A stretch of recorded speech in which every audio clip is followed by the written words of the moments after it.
Did all of you have a good time from morning till now? Is that okay? All right. Okay, so we are on to our next session. It's called, if you look at the topic there, food as medicine. Okay, very frank, I have no idea what it was until I came for this event here today, right? So we have three distinguished speakers, and what I'm going to do is I'm going to just find out more about what lifestyle medicine is and what exactly is healing power of nutritional medicine. All right, so please give a big round of applause. So I'm going to call up all three speakers, Dr. Yvonne, Dr. Mugil, and Datin Dr. Elise. All right, so I'm going to begin. Probably I'll just get each and every one of you to just give a bit of introduction. Just 30 seconds, don't have to be too long, all right? Where are you guys practicing right now? What do you do? And then I'll start with the Q&A, all right? So everyone here participating, can you just put the Slido on, please? Is the Slido on? Yeah. Okay, so please feel free to put in your questions. Towards the end, I'll manage the time. If we have time, we'll go ahead and take the questions from the floor, right? Okay, Yvonne, you can go ahead. Just introduce yourself and where are you practicing right now and what do you do? Okay, I'm Yvonne. I'm a lifestyle medicine physician, and I did my lifestyle medicine after my Masters of Public Health Preventive Medicine. And then nowadays, I'm more of a HRDC's accredited trainer and also speakers. Yeah, I think that's about it. Yeah, I have like most of the time more of the practice will be group consultations instead of one-to-one. Yeah, that's what I'm doing. Okay. All right, thank you. Dr. Mugil? Okay, can you hear, right? Okay, so my name is Dr. Mugil. I'm a physician for the past 20 years, 2 decades. So don't check my age out, please. And I've been running my own clinic. I finished my MRCP, I came back and I was running my own clinic. That's when I realized that medicine needed to change because I wasn't happy with the results I was getting. So I ventured into nutritional medicine. And then when I ventured into nutritional medicine, I realized that I needed to change the mindset of my patients first. So I went into coaching. Then when I went into coaching, I realized I needed to reach out more, so I went into training. I'm also a certified trainer. So currently, I have ventured into teaching. I'm a senior lecturer in School of Medicine in Taylor's, and I'm also doing a lot of training and online education on nutritional medicine. So all right, thank you, Datin. Hello. The two previous doctors are so profound. I'm a simple doctor. I'm having a private medical clinic, which major in aesthetic as well as wellness and also wellness in elderly care. So what I do is I use my lifestyle medicine into elderly care. For me, if an older adult can change their lifestyle behavior to a healthy lifestyle behavior, so can you. All right, thank you. Nice. All right, so you guys ready? Yeah. Okay, to be very honest, I'm not a subject matter expert in this, so I'm going to rely on the three of you to educate me and also to educate everyone on the ground here, right? Okay, I'll just go ahead and start with some of the basics. So because I found some of it online. So just wondering, probably first question probably to Yvonne, and then probably I'll just push some of those questions to the both of you, right? I read about this thing called the 6 pillars of lifestyle medicine. So what is that 6 pillars? Okay, you don't have to spend too much time replaying, but I'll probably pass it to Mugil and Datin later. Right. So what are the 6 pillars of lifestyle medicine? Okay, 6 pillars. Actually, I think just now most of you have heard many times about the 6 pillars.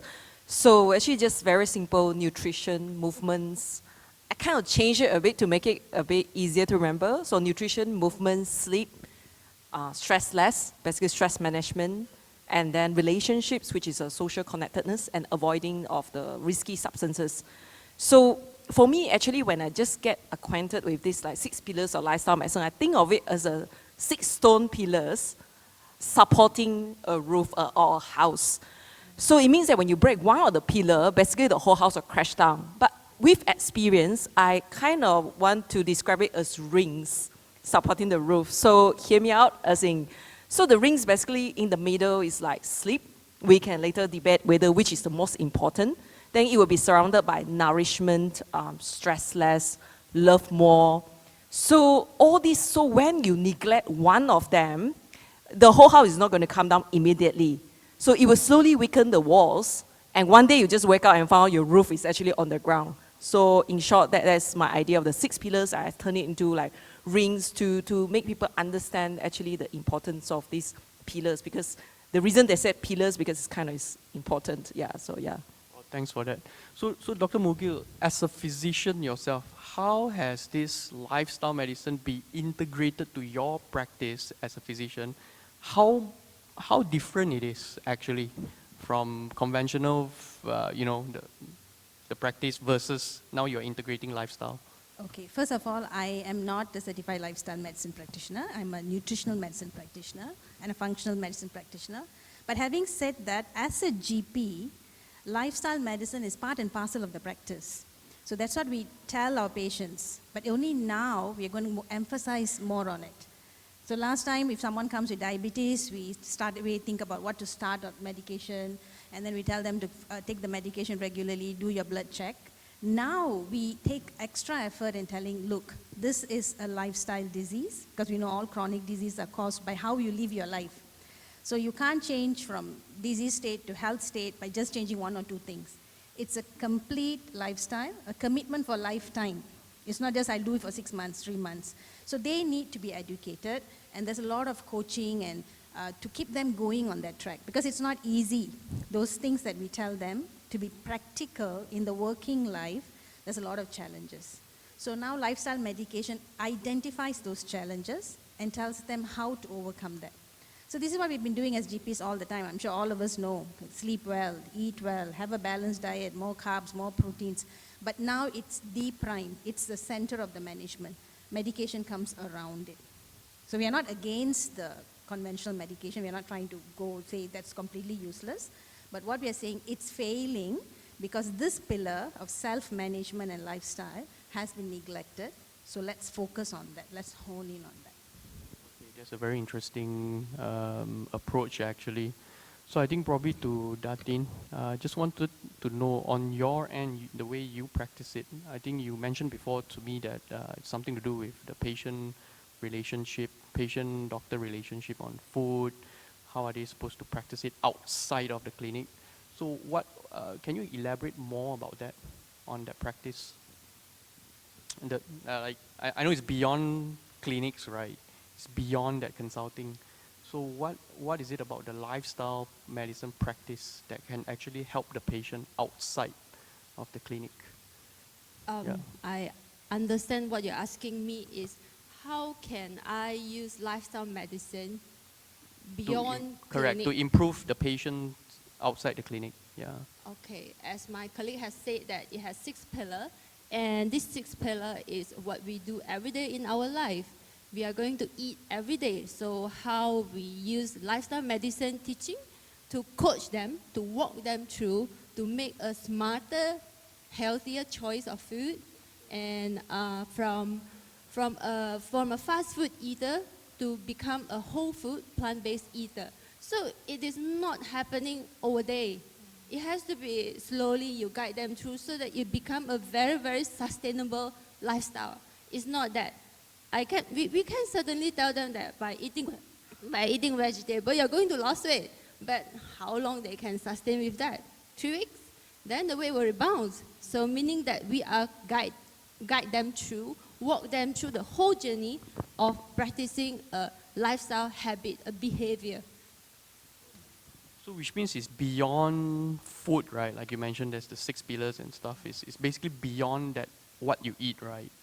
Correct. Yeah. Also, we will prescribe. For us, it's a lifestyle prescription. It's a prescription. Okay. So basically, I will tell my patients that this is a prescription. So if I prescribe you an antihypertensive, you have to take it every day. If I prescribe you to walk every day 10 minutes, you have to do it because it's a prescription. So I make it very clear, short and sweet. So I make it exactly what they have to do at what time, who will be accountable for that, and what is their confidence level to do that. So that I'll make sure that the next 2 weeks or in a month when I see them, they all can achieve what we have been prescribed, and then we can celebrate the little success that we have, and then from subsequently we move forward another progression for the patient. Okay, that's very meaningful actually. Now that the more you describe it, it makes start to make more sense to me now. Okay, so probably back to you, Yvonne. So what is the gap actually? Why is it that the current practice of medicine, we don't really talk so much about this, like, that whole 6 pillar stuff is always about symptoms and then your diagnosis, then this is your medication treatment. No? So what is the current gap in the practice that is not allowing the patients out there to actually understand all of the 6 pillars? I think that the gap, as a clinician also, that I think one of the main challenge is time. Okay.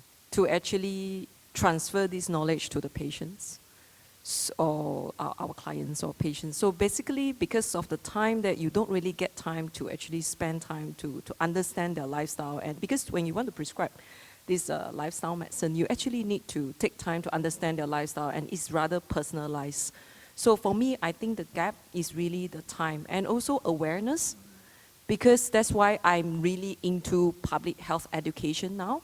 Previously, I was doing a lot of one-to-one. But imagine when I started 6 years back, I remember one consultation, the first consultation I would take, shamefully speaking, I would take 1 to 2 hours. But I really wanted to know and get the right idea before I prescribe the right, very specific prescription of different pillars. So that was the challenge. But as time goes by, of course, with more consultations, I actually get to make it like 45 minutes, 30 minutes. But still, you need time to bond with the patient so that they can tell you. Because when they eat like this, please don't think that it's just so surface. There's something so deep. It's something emotional. When talk about food, I go to any gathering, everyone talk about food. It's like the food brings Malaysia together. So food is so cultural, so emotional. So can I say there's a gap for Malaysians also? Because every single fellowships, every single gatherings I go, conference, everything is about food. Malaysians food are the best. So that can I say there's a little gap also? And so when we want to even tell them to change, we have to empathize with them. We have to really be understanding that it's not easy. They are like sacrificing part of their flesh maybe. So I think for me, that is the gap, and you really have to get them to know why and motivate them. And yeah, like Tating was saying, that it's like a journey that you may need to bring them through, and they need to be ready. So yeah, I don't know, I really answer your questions or not, but that's, yeah. Can I add on? Yeah, go ahead. I think a very important one is to understand and to discover their internal motivation. Why suddenly a person will come to you and say that, I want to change. If, Dr. Jason, are you ready to embark in a journey of whole food plant-based diet? Certainly no for right now, right? So, but during our consultation it is our task to discover there might be something inside you that indeed that you will practice this whole food plant-based diet. Maybe you have a family history of, you maybe have a family history of some chronic diseases that you would like to prevent. You have your children that they are still small, that you still have a lot of things to do. So the internal motivation sometimes is the most important things that we must discover, uncover, and subsequently this is the one that will walk them through. Very interesting. Then I have a question on that. Is plant-based diet similar to being a vegetarian? Yeah, Dr. Mungil, probably, yeah. Okay, plant-based diet is, vegetarian, maybe it's a component of plant-based diet, but plant-based diet is much more than that, because it's more like what Datin said, it's a prescriptive diet. So which becomes a lifestyle. So you need to understand how, it takes a lot of motivation as well. So there's a lot of, like what Dr. Yvonne said, it's our tradition, that the relationship that we have with food is very cultural, it's our identity.